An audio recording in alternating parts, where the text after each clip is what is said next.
Un laboratoire en Écosse venait tout juste d'annoncer l'impensable. Un mouton avait été cloné à partir d'une cellule adulte. Pas à partir d'un embryon, ni d'une expérience ratée. Une véritable copie génétique d'un autre être vivant. Et ce qui ressemblait à de la science-fiction était soudain à la une de tous les journaux. Mais derrière cette expérience se cachait un esprit curieux, déterminé à repousser les limites de ce que la biologie considérait comme possible. Son nom, Ian Wilmut. Et même si beaucoup se souviennent de lui pour Dolly, la brebis la plus célèbre de la planète, peu connaissent l'histoire complexe de la façon dont il est arrivé là et comment son expérience a ouvert une porte que peut-être, même aujourd'hui, nous ne sommes pas prêts à franchir, le clonage humain. Des décennies avant l'annonce qui allait choquer le monde, les scientifiques jouaient déjà avec l'idée de copier la vie. Dans les années 50, une paire de chercheurs a réussi à cloner des grenouilles. C'était une avancée, certes, mais encore très loin des mammifères. Le chemin vers le clonage était un sentier incertain, rempli d'échecs, de doutes éthiques et de technologies qui n'étaient pas prêtes. Pendant des années, le clonage d'un animal adulte était considéré comme presque impossible. Les cellules différenciées, comme celles de la peau, des muscles ou du foie, avaient déjà assumé leur fonction. On pensait qu'elles ne pourraient pas être réinitialisées pour redevenir à l'origine d'un organisme complet. Ian Wilmut n'y croyait pas. Au sein de l'Institut Rosslyn, près d'Édimbourg, Wilmut et son équipe travaillaient à améliorer l'ingénierie génétique des animaux d'élevage. Ils voulaient produire des moutons avec des caractéristiques spécifiques, capables même de générer des médicaments dans leur lait. Mais en secret, ils exploraient aussi quelque chose de plus ambitieux, le transfert nucléaire de cellules somatiques. Le nom paraît complexe, mais l'idée était aussi simple que révolutionnaire. Il s'agissait de prendre le noyau d'une cellule adulte, le cerveau où se trouve tout l'ADN, et de l'introduire dans un ovule dont on avait préalablement retiré le noyau. Ensuite, stimuler cet ovule pour qu'il commence à se diviser, comme s'il s'agissait d'un embryon normal. C'était ça, le clonage. Et personne n'y était jamais parvenu auparavant avec un mammifère. Après 277 tentatives ratées, Dolly est née. Une brebis apparemment normale, à la laine blanche, au regard serein. Mais son existence était tout sauf ordinaire. Dolly était une copie exacte d'une autre brebis adulte, clonée à partir d'une cellule de glande mammaire. Le choix du nom n'était pas anodin. En hommage à Dolly Parton, la chanteuse américaine, à cause de l'origine de la cellule, un tissu mammaire. Un clin d'œil humoristique au sein d'une réussite historique. Mais au-delà de l'anecdote, Dolly a tout changé. En février 1997, lorsque l'équipe de Wilmut a annoncé au monde sa naissance, la réaction a été immédiate. Une, gros titre, conférence. Le monde célébrait et tremblait à la fois. Car si l'on pouvait cloner un mouton, qu'est-ce qui empêcherait de cloner un être humain? La communauté scientifique s'est retrouvée divisée. D'un côté, il y avait ceux qui voyaient dans le clonage une promesse incroyable. Guérir des maladies génétiques, sauver des espèces en danger, produire des organes sur mesure. De l'autre, des peurs profondes sont apparues. Et si les gouvernements ou des laboratoires privés se mettaient à cloner des êtres humains? Qu'en serait-il de l'identité, de l'individualité, de l'âme? Wilmut, conscient du pouvoir de ce qu'il avait déclenché, a été clair dès le début. Il ne s'agit pas de cloner des êtres humains. Il s'agit de comprendre comment fonctionne la vie. Mais il était déjà trop tard. La porte avait été ouverte. Et l'humanité regardait vers un avenir incertain. Dolly a grandi comme n'importe quelle autre brebis. Elle a vécu dans un enclos, broutée dans les champs, et a été mère de 6 agneaux. Mais elle était constamment surveillée. Analysée. Photographiée. Son corps, son comportement, sa santé, tout était scruté à la loupe. En 2003, à l'âge de 6 ans, elle a commencé à présenter des symptômes d'arthrite. Plus tard, elle a développé une maladie pulmonaire progressive. Les vétérinaires ont pris une décision difficile, lui pratiquer l'euthanasie. Dolly est morte jeune, très jeune pour une brebis. Et cela a déclenché une nouvelle alerte. Les clones vieillissent-ils plus vite? Des années plus tard, d'autres animaux ont été clonés. Des vaches, des chats, des chiens, même des chevaux. Mais Dolly reste un symbole. Un avant et un après dans l'histoire de la biotechnologie. Une créature née du laboratoire qui a obligé toute l'humanité à se confronter à une question gênante. Jusqu'où sommes-nous prêts à aller avec le pouvoir de la science? La mort de Dolly n'a pas seulement clos un cycle, elle a aussi ravivé le feu du débat mondial. Il n'y avait plus de retour en arrière.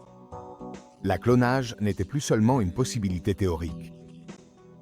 C'était une réalité tangible et, pour beaucoup, inquiétante. Les gouvernements du monde entier ont commencé à agir.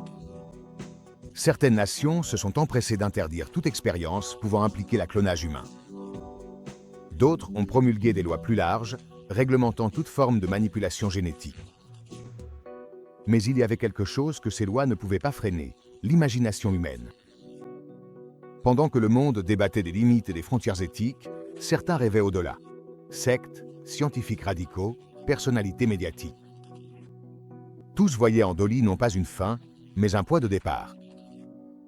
L'un des plus controversés fut Cloned, une organisation liée aux Raéliens, un mouvement qui affirmait que l'humanité avait été créée par des extraterrestres grâce à l'ingénierie génétique. En 2002, ils ont assuré avoir cloné une fillette nommée Eve. Ils n'ont jamais présenté de preuves. La communauté scientifique a rejeté cela comme une supercherie. Mais le simple fait qu'un groupe ose proclamer une telle nouvelle témoignait du magnétisme que la clonation avait suscité et de la peur qui continuait de grandir. Parallèlement, des figures comme le docteur Panayiotis sont apparues, un chercheur chypriote américain qui a déclaré avoir travaillé activement sur la clonation d'êtres humains. Selon lui, non seulement c'était possible, mais c'était imminent. Une de ses phrases est restée gravée. La clonation humaine est déjà là.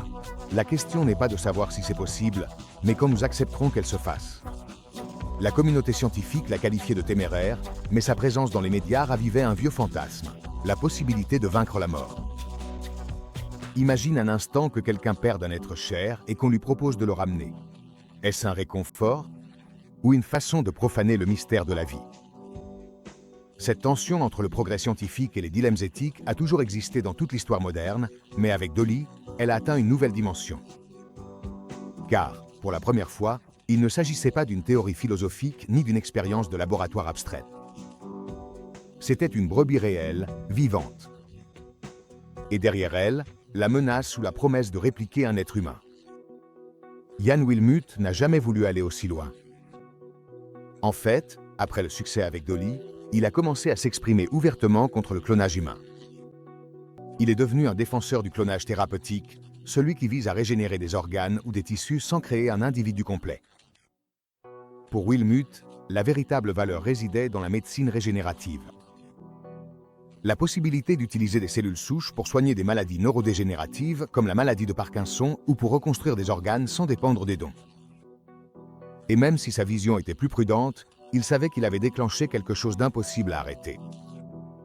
Dolly n'a pas été seulement une réussite scientifique. C'était un miroir. Un miroir dans lequel nous avons vu se refléter nos ambitions, nos peurs et nos questions les plus profondes sur ce que signifie être humain. Que se passerait-il si quelqu'un clonait une personne uniquement pour l'utiliser comme donneur d'organes? Et si un gouvernement décidait de fabriquer des soldats génétiquement identiques? Aurait-il une âme, une conscience, des droits? Personne n'avait les réponses. Et aujourd'hui encore, plus de 2 décennies plus tard, nous ne les avons toujours pas. La figure de Dolly est devenue une icône culturelle. Elle est apparue dans des documentaires, des livres, sur des t-shirts et même dans des expositions d'art. Son corps a été préservé et embaumé et il est aujourd'hui exposé au Musée national d'Écosse, à Édimbourg. Des milliers de visiteurs s'arrêtent devant elle chaque année, certains par curiosité, d'autres par respect, d'autres encore par inquiétude. Ce n'est pas seulement une brebis, c'est la preuve tangible d'un tournant dans l'histoire. Mais il y a quelque chose d'autre qui rend Dolly fascinante. Elle n'a pas été créée pour contrôler le monde, ni pour défier les limites de la nature. Au fond, elle était une expérience de précision, une étape logique dans l'évolution de la science. Et pourtant, son existence a forcé des millions de personnes à reconsidérer leurs croyances, leur religion, leur philosophie et leurs lois. Tout cela à cause d'une créature qui ne comprenait même pas l'impact qu'elle provoquait par sa simple existence. Dans les années qui ont suivi, de nombreux autres clones sont nés. Mais l'impact émotionnel de Dolly n'a jamais été reproduit, car elle fut la première et, d'une certaine manière, ce fut la dernière fois que l'humanité s'est retrouvée face à elle-même avec les yeux aussi grands ouverts. L'héritage de Dolly ne se mesure pas seulement en publications scientifiques, ni en conférences, ni même en clones ultérieurs. Il se mesure à l'écho qu'elle a laissé dans notre conscience collective. Car après Dolly, la question n'a plus été de savoir si nous pouvions cloner, mais si nous devions le faire. La clonage a ouvert des portes fascinantes. Aujourd'hui, des décennies plus tard, le génie génétique a évolué à un rythme vertigineux. Nous disposons de l'outil CRISPR, capable d'éditer les gènes avec une précision autrefois inimaginable. Il existe des laboratoires qui clonent des animaux de compagnie sur commande et des scientifiques qui travaillent à ramener le mammouth laineux ou le dodo. Nous vivons à une époque où ressusciter des espèces disparues n'est plus un fantasme de science-fiction. Mais tout a commencé avec Dolly, cette brebis tranquille et silencieuse dont le corps abritait l'un des secrets les plus puissants de l'univers, la possibilité de dupliquer la vie. Ce qui a le plus troublé beaucoup de gens, ce n'était pas le fait qu'on puisse copier un être vivant. C'était l'idée que, à un moment donné, nous pourrions utiliser cette technologie pour remplacer quelqu'un. Un enfant perdu, un génie, un dictateur. L'âme humaine résiste à l'idée d'être répliquée comme si nous étions des objets. Mais la science, parfois, n'attend pas l'âme. Au milieu de ce tourbillon, Jan Wilmuth a pris une décision inattendue. Des années après son grand exploit, il s'est éloigné des laboratoires. Dans une interview, il a avoué que s'il pouvait revenir en arrière, il ne referait pas l'expérience. Non pas par regret, mais pour quelque chose de plus profond. Il avait compris que le véritable progrès ne réside pas dans la reproduction de la vie, mais dans l'amélioration de la vie que nous avons déjà. Depuis lors, il s'est consacré à la recherche sur les thérapies à base de cellules souches.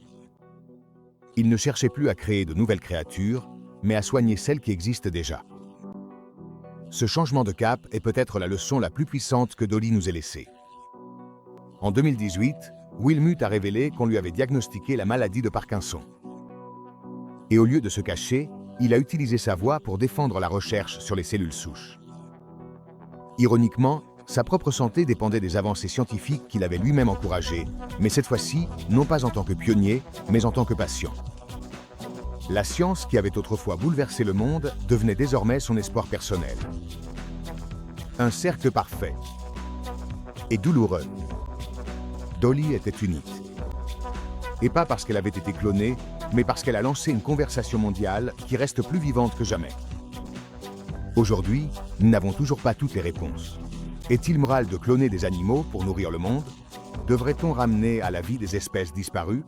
Où se situe la limite entre le progrès scientifique et la préservation de notre humanité? Peut-être que ces réponses n'arriveront pas de sitôt. Ou peut-être, au fond, qu'il ne s'agit pas de réponses, mais de se poser les bonnes questions. Chaque avancée technologique apporte son lot d'ombre, et il nous appartient de décider quoi en faire.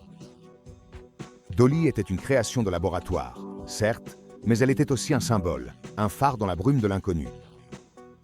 Grâce à elle, nous avons appris que l'ADN n'est pas seulement un code, c'est une histoire. Une histoire que nous pouvons lire, éditer et peut-être réécrire. Mais avant de jouer avec les touches de la création, nous devons comprendre ce que cela signifie d'en être les auteurs. Il ne suffit pas de savoir comment allumer l'étincelle de la vie. Il faut avoir le courage et l'humilité de se demander pourquoi nous devrions l'allumer. Aujourd'hui, au Musée national d'Écosse, Dolly repose embaumée dans une vitrine. Elle ne bouge pas, elle ne respire pas, elle ne ressent rien. Mais ceux qui s'arrêtent pour l'observer ne voient pas seulement une brebis, ils voient un point de bascule. Un moment où l'humanité a franchi un seuil invisible, où la science et l'éthique sont entrées en collision et où un petit être, inconscient de sa célébrité, nous a obligés à nous interroger sur nous-mêmes. Parce qu'au fond, l'expérience de Dolly ne portait pas seulement sur des gènes, ni sur des ovules, ni sur des cellules. C'était une expérience sur l'âme humaine. Et ses conséquences continuent encore de s'écrire.